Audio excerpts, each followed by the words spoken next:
Time and place of performance.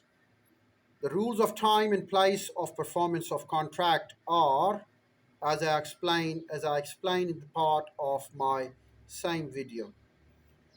Number one, reasonable time. Where the promisee has not applied for the performance and no time for performance is specified, the contract must be performed within reasonable time. The reasonable time depends on the nature of contract and the circumstances of each case.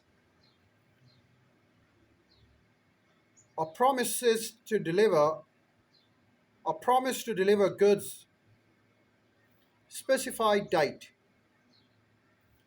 When a promise is to be performed on a specified date but no time is mentioned, the promiser can perform at any time during the usual hours of the business on that day.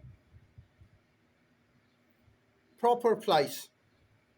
Where promise where a promiser has undertaken to perform the contract on application by the promisee and where promise is to be performed on a certain day, it is duty of the promisee to apply for the performance at a proper place and within usual hours of the business. Reasonable place. Where promise is to be performed without an application by the promisee and no place is fixed, it is duty of the promiser to apply for the performance at a reasonable place. Prescribed by promisee. The performance of any performance may be made in any manner or at any time which the promisee prescribes or sanctions. Time is of the essence of contract. Time is the essence of the contract, and it means that the time is an essential element of the contract, and the concerned parties must perform their promise within specified time. There are rules in this regard.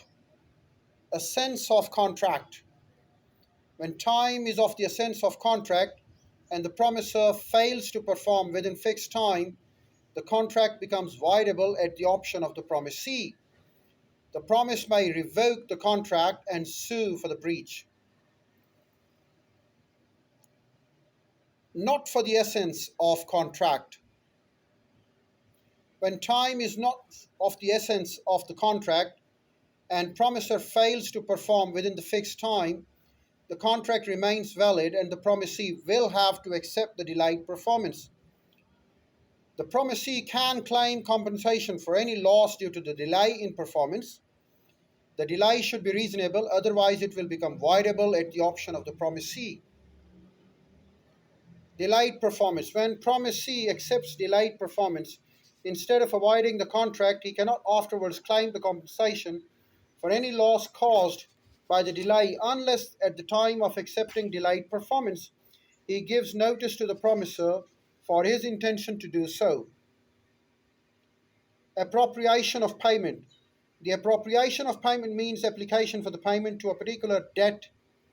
Well, appropriation by debtor, where the debtor states the payment made by him should be applied to discharge a particular debt, and the creditor must apply for the payment to discharge a specific debt, where the debtor makes a payment to his creditor and does not inform about the application of the money, the creditor must apply the payment to the debt to which the debtor intended to get along with it.